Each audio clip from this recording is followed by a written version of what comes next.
군 기본 이론이 적용된 다양한 전투 수행 방식 분석, 최초로 시도되는 전술 전략 분석 프로그램 작전 상황실에 오신 여러분을 환영합니다. 안녕하세요. 전략전술 연구위원을 꿈꾸는 작전 상황실 브리퍼 심호섭입니다. 오늘은 제2차 레바논 전쟁에서 헤즈볼라가 어떻게 승리를 거둘 수 있었는지 로켓 전술에 대해서 그 전술의 본질과 효과를 알아보도록 하겠습니다. 2006년 이스라엘 군 소속 2명을 헤즈볼라가 납치하는 사건이 발생하고 이스라엘은 이를 명분 삼아 레바논을 공격하기 시작한다. 이스라엘은 압도적인 군사력을 바탕으로 최첨단 무기를 활용한 대규모 화력 전술을 펼친다. 하지만 강력한 이스라엘의 화력에도 거세게 저항하는 헤즈볼라. 압도적인 군사력의 차이를 극복하기 위해 헤즈볼라는 쏘고 빠지는 포병 전술을 선보인다. 저비용 무기를 활용한 포병 전술로 이스라엘의 피해는 점점 누적되어 가고 이에 대응한 대규모 화력의 포병 전술로 수많은 민간 피해가 발생하게 된다.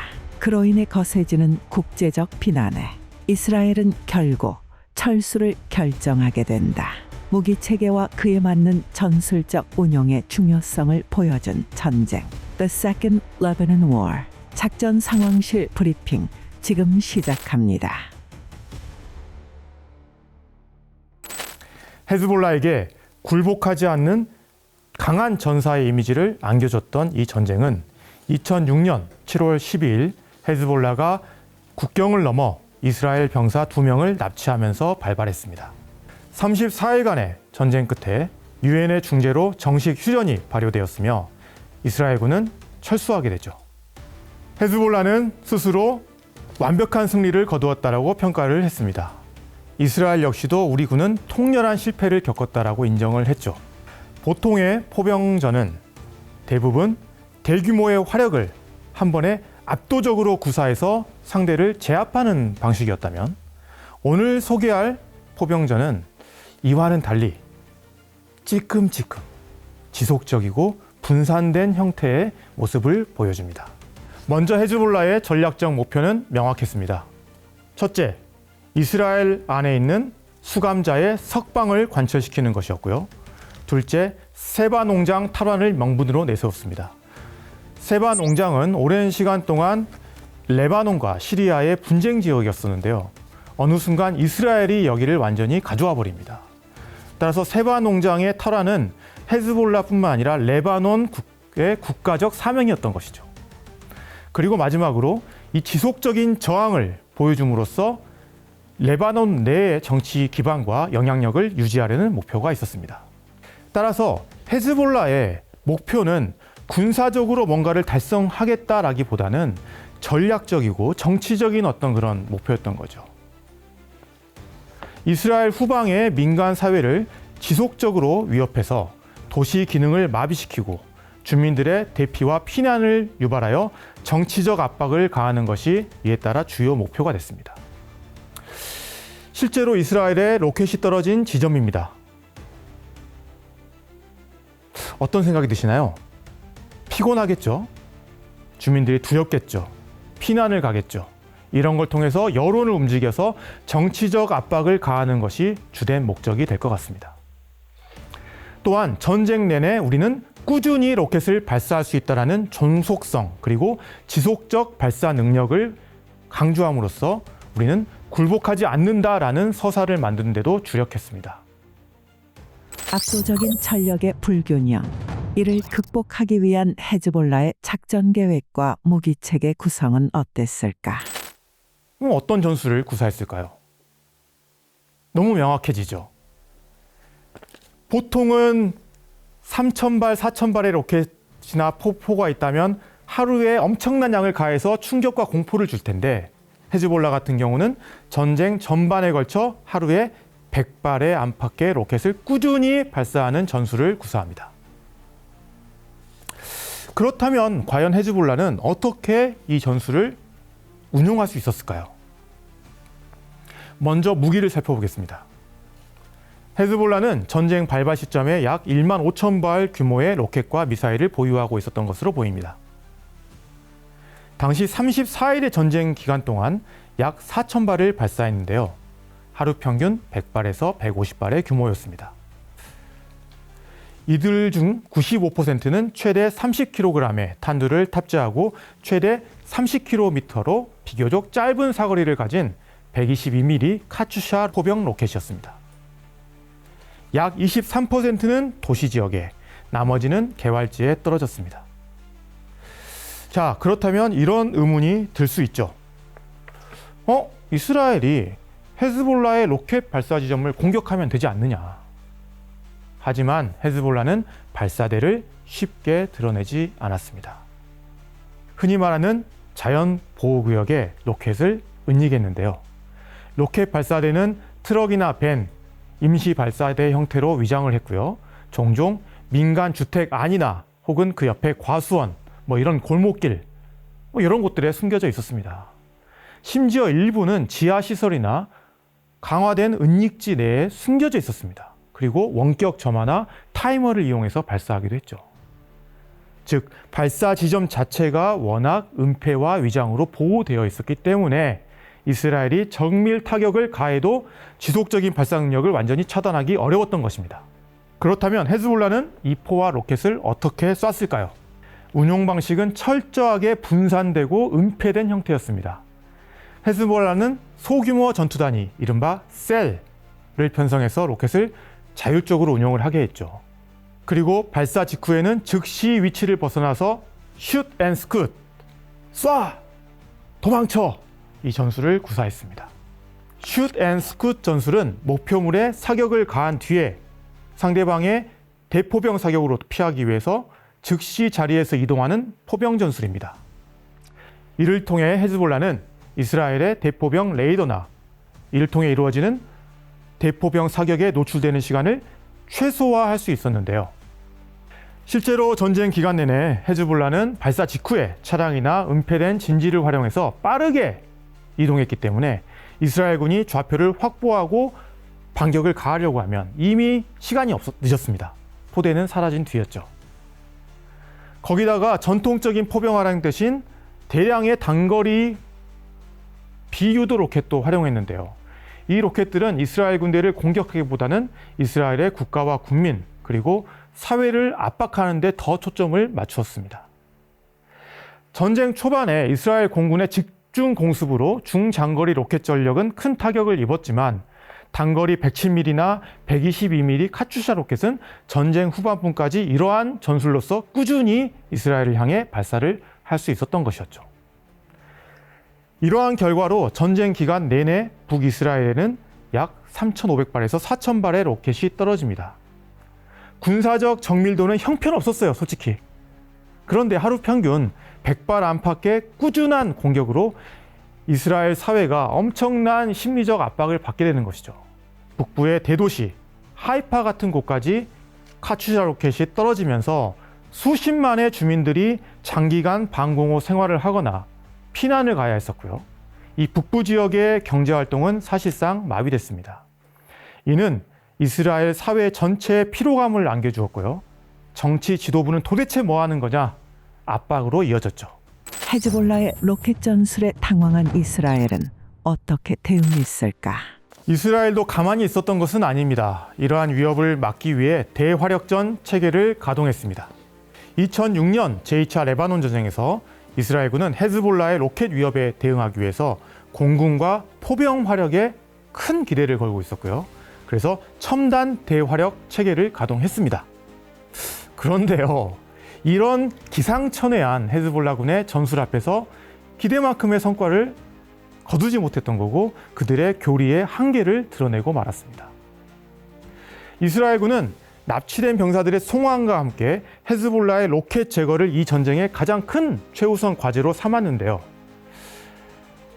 결국 처음부터 자국 군인이나 혹은 민간인의 사상자를 회피하려는 탈영웅 전쟁의 기조 속에서 대규모의 군대의 어떤 기동 혹은 작전 대신에 처음부터 공군과 포병으로 이 원거리로 타격하려는 의도를 가졌기 때문에 한계가 나타날 수밖에 없었습니다. 이에 따라 이스라엘군은 주력 자주포인 155mm 그리고 다연장 로켓 시스템을 동원해서 무려 17만 발의 포탄을 퍼부었습니다. 그런데 이는 정밀도가 낮았고요. 정밀 유도탄이 충분하게 배치되지 않아서 오히려 민간 피해의 위험이 높은 재래식 포탄 위주의 광역 무차별 폭격이 되고 말았습니다. 거기가 민간인 또 지역이기 때문에 민간인 피해로 이어져서 이게 국내 국제적 비난으로 계속 이어지게 되는 겁니다. 그렇기 때문에 이스라엘군은 결국에는 신속한 대응보다는 신중함을 선택할 수밖에 없었습니다. 또한 지휘 통제 체제의 미흡함과 정보 감시 정찰 ISR 및 화력 연동의 실패로 인해서 탐지, 사격 루프가 수십 분간 지연되는 경우도 발생하게 됩니다. 처음부터 어떻게든 최소한의 피해로 이 전쟁을 매듭지려고 했던 이스라엘군 같은 경우는 지상군의 투입을 꺼렸습니다. 지상군이 투입하면 당연히 희생이 많아질 수밖에 없었기 때문에 처음부터 지상군의 투입을 배제한 상황 속에서 점점 압박이 되니까 이제 특수부대를 파견을 하고 거의 막바지에는 여단급 부대들도 이제 보내긴 했는데 이미 그때는 늦었던 것이죠. 그러니까 처음부터 병력을 보내서 포병과 보병의 우리가 지난번에 이야기했던 재병 협동이 만약 이루어졌더라면 또 다른 양상으로 나타났을 텐데 이거는 전형적으로 처음부터 포병과 공군에 의지한 작전을 했었기 때문에 그런 한계가 나타날 수밖에 없었던 거죠.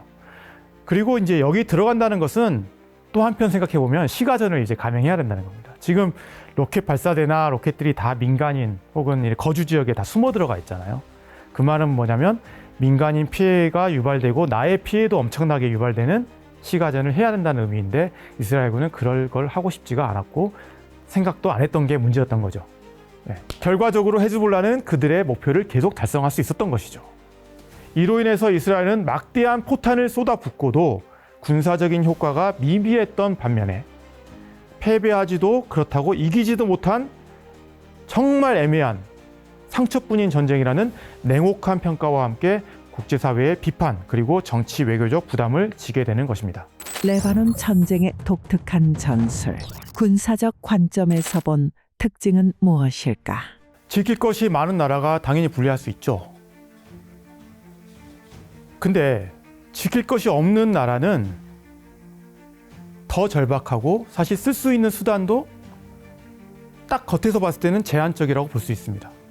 근데 그렇기 때문에 어떻게든 이기기 위해서 더 많은 수단과 방법을 창의적으로 혹은 절박하게 강구한다는 것이죠. 한 가지를 딱 꼽으라면 저는 비대칭 전략 전술을 이야기하고 싶습니다.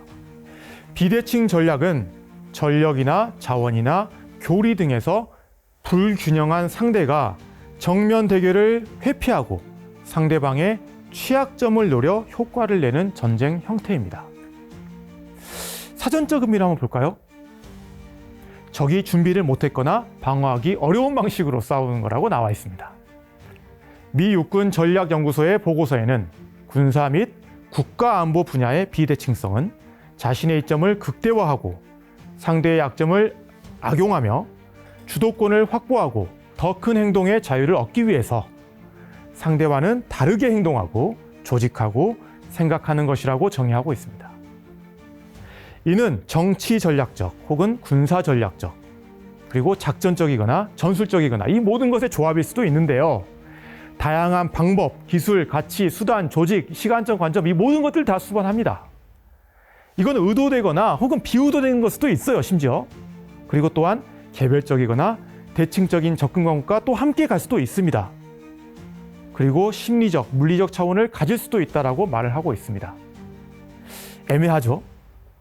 이렇게 생각해 보십시오.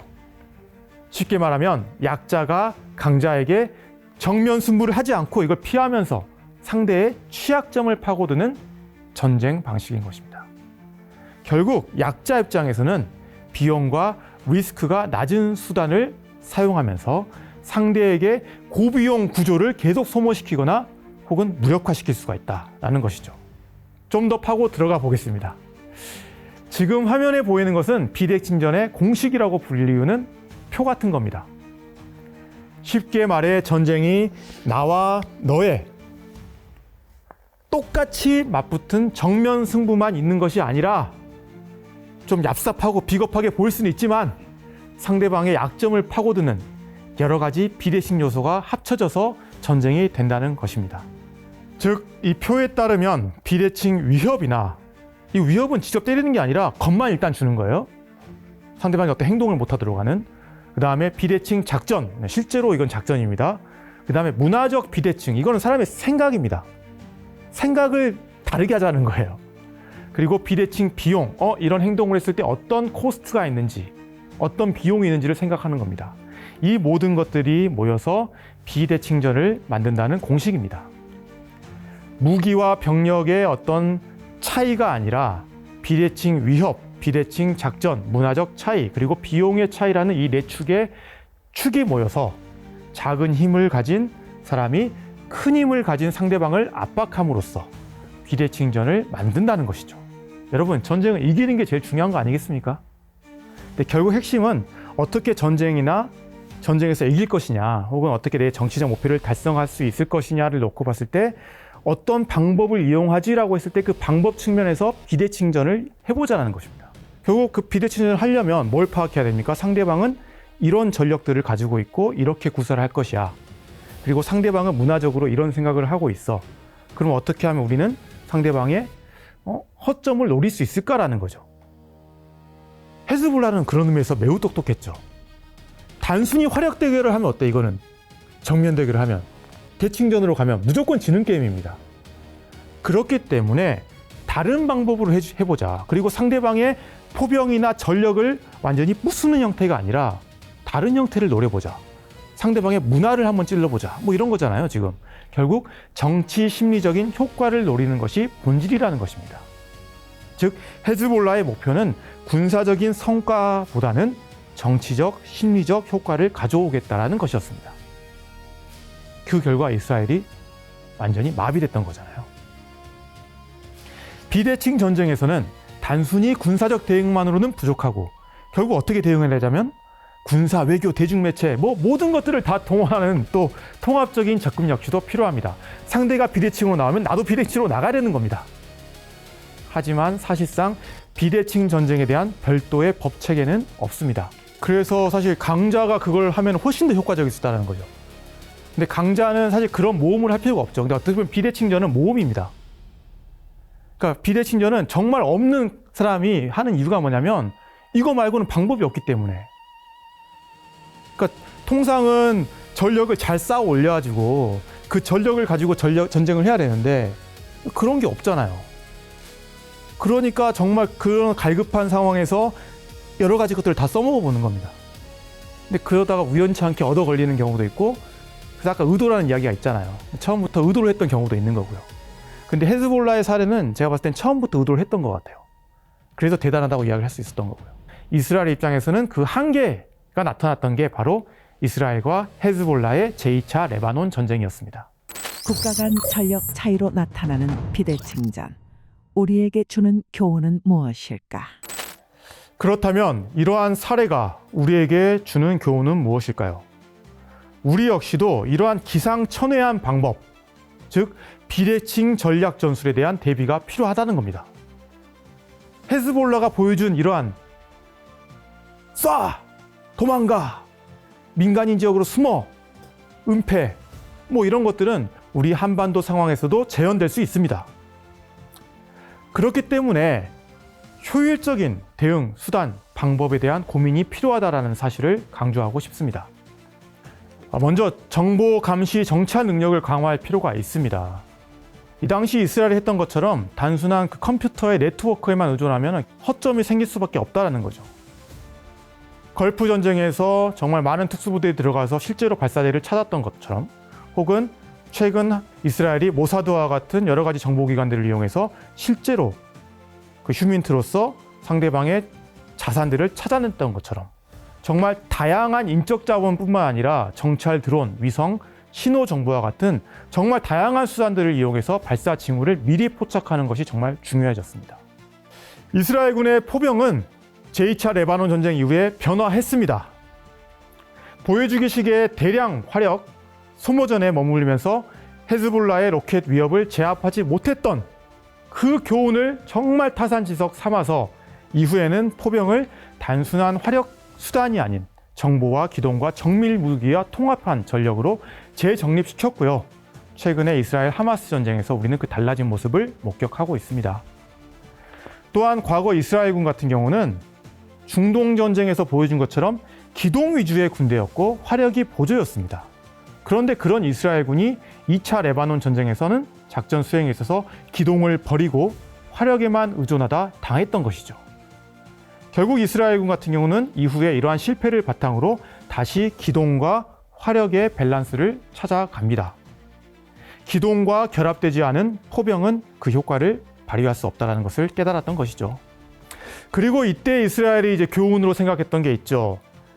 찾아서 부수는 것도 중요하지만 결국 우리는 여론이 약해지면 전쟁을 할 수 없다라는 것 때문에 아이언돔과 같은 것도 개발을 했고요. 결국 방어적 대응을 병행하는 것 역시 중요하다라는 교훈을 얻을 수 있을 것 같습니다. 즉 우리는 단순히 많은 포 그리고 화력에만 집중할 것이 아니라 발사 징후를 조기에 탐지하는 능력, 그리고 신속한 정밀 타격, 그리고 다층 방어 체계를 종합적으로 이제는 고민을 해야 된다는 것입니다. 물론 지금도 잘하고 있는 것으로 알고 있습니다.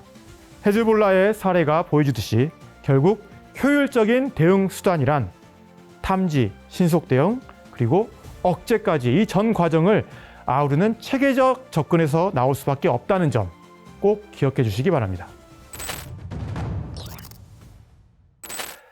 전쟁은 단순하지가 않습니다. 우리가 이렇게 싸우면 상대방이 이렇게 나올 거라고 예상을 하면서 평소에 훈련을 하고 계획을 짜고 연습을 하지만 상대방은 우리가 예상할 수 없는 기상천외한 방법으로 나올 수 있다는 거죠. 그렇다면 어떻게 해서 전쟁에 이길 수 있을까요? 다행히게도 우리에게는 이러한 사례들이 있습니다. 그렇기 때문에 우리가 이런 여러 가지 사례들을 단순히 표면만 볼 게 아니라 깊게 공부를 하고 거기서 교훈을 얻어내야 된다는 것이죠. 이스라엘의 오랜 전쟁 수행을 놓고 봤을 때 제2차 레바논 전쟁에서 우리는 무엇을 발견할 수 있었을까요? 근본적인 이유는 어디에 있었을까요? 저는 당시에 사회적 분위기가 컸다라고 생각을 합니다. 사람 한 명 한 명의 목숨이 정말 소중하고 희생을 내서는 안 된다라는 그런 사회적 분위기가 군으로 하여금 그들이 그런 형태의 작전밖에 할 수 없게끔 만든 거죠. 상대방은 비대칭 전술로 나오고 있는데 우리는 원거리에서 화력만 쏟아붓는 대칭적인 것밖에 못 쓰는 겁니다. 상대방이 비대칭으로 나오면 우리도 비대칭과 같은 정말 다양한 수단으로 대응을 해야 되는 거죠. 하지만 그 당시에 정치적인 사회적인 기조는 이스라엘 군에게 그걸 허락해 주지 않았고 이미 군은 그러한 현실 속에서 그런 것만 할 수 있는 군대가 돼버렸던 겁니다. 더욱더 심각한 이야기를 한번 해보겠습니다. 편집하지 말아주시기 바랍니다. 전쟁에서 인명피해는 피할 수 없는 현실입니다. 물론 그 피해를 최소화하는 것은 지휘관과 군 혹은 국가의 중요한 책임이지만 그것이 전쟁의 최우선 과제로 자리 잡을 경우엔 군사적 결심이나 작전 자체가 너무 힘들어집니다. 따라서 전쟁 그리고 그 안에서 그 전쟁을 수행하는 군대는 평시에 이런 사회와는 정말 다른 문법을 가지고 있음을 우리는 인정을 해야 합니다. 바로 이런 점에서 장병들의 정신교육이 중요하겠죠. 병사 개개인이 전장은 정말 위험하다. 그리고 우리는 죽을 수 있다. 그 희생 가능성을 명확히 인식을 해야 되고요. 사생관에 대한 올바른 교육을 체득할 때 비로소 우리는 정말 전쟁에서 필요한 요구되는 강인한 군인정신 그리고 의지를 유지할 수가 있습니다. 이 당시 이스라엘처럼 전쟁을 희생이 없는 과학으로 오해하는 순간 군은 현실과 괴리된 환상 속에서 무력화될 수밖에 없습니다. 결국 군대는 전쟁의 본질, 전쟁은 피 튀기는 싸움이다 라는 부분을 직시하고 전우회와 사생관 교육 등을 통해서 장병들 그리고 우리 국민들이 그 현실을 받아들이도록 하는 것에서부터 강해져야 한다고 생각을 합니다. 여러분, 우리는 최근 전술에서 그 전략과 전술의 교훈을 얻어야 합니다. 그게 바로 우리가 이 방송을 하는 이유가 아닐까요? 지금까지 작전상황실 심호섭이었습니다. 감사합니다.